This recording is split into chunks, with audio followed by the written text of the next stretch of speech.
All right, first thing you want to do is you want to get your horn button out. And if you see here, there's like a little metal ring. Let's kind of take a little flathead, easily pry up on that. There we go. Now it's just a matter of removing that nut. Your steering wheel nut size may vary, but there we go. Take the nut. There should be a washer. Sometimes there's a washer. And voila, stock steering wheel is off. All right, now that we have our steering wheel off, there's this ring and the turn signal cancel that we need to remove. So it's just these 3 Phillips head screws that we'll remove.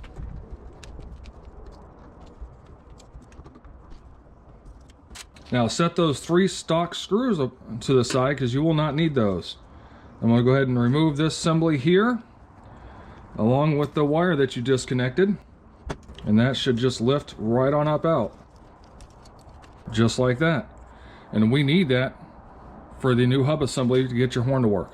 Now on your new hub assembly, on the back side here, you've got the same 3 screws and your hole for your horn wire. So we just need to line that up accordingly. Now with that in place, in your bag of parts, you're going to have 4 small screws. One's a little bigger, the other 3 are small. You're going to use these 3 small screws to attach the hub assembly because these are SAE, the ones that are on your stock steering wheel are metric. So don't use those, just use the ones provided. And just a simple Phillips head screwdriver, and we're good to go. We're going to install those 3 screws, then we'll be ready to go ahead and put this onto the bus. Now for our hub assembly, if you notice, if you look right here, when I turn my turn signals on, that little nub sticks out. And that's what this part right here cancels on, so we want that over on this side, away from that nub. So you want your hub assembly to go on something like this.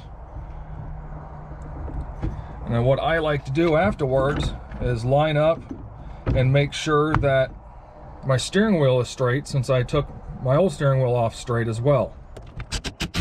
So now that that's done, steering wheel also comes with this ring adapter. Therefore your screws will be kind of recessed down in there. What that does is that helps give a little bit more meat for the horn button to actually fasten into. And we'll go over that here in a minute, but it's just a matter of setting that down. And all these parts, by the way, are a anodized aluminum. So we'll go ahead and grab our screws out and we'll go ahead and get that installed. And again, the screws are recessed in there real nice. So I like to go ahead and, I don't like to snug them up, I just like to get them all installed, then I'll go around and snug them up.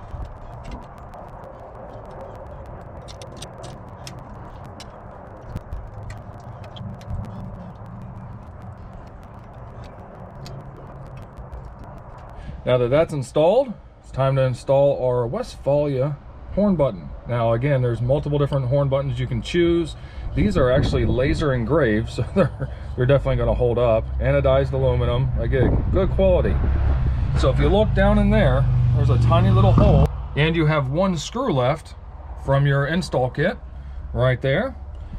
And what that's going to do is you're going to install this little wire here into there, and then your wire that comes up from the ring that we installed a few minutes ago is going to install on one of those terminals. Doesn't really matter, it's all kind of ground together, but we'll probably use the bigger one since that is a bigger female terminal there. So let's go ahead and get that done.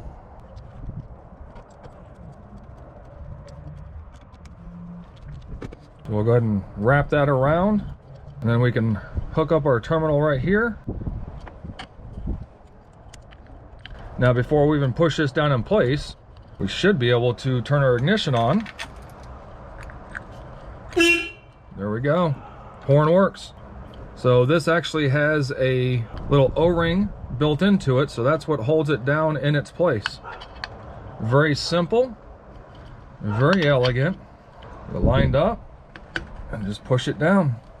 Now there is a very small correction and a very small disclaimer I need to make. Hang tight. Remember those 2 little spacers?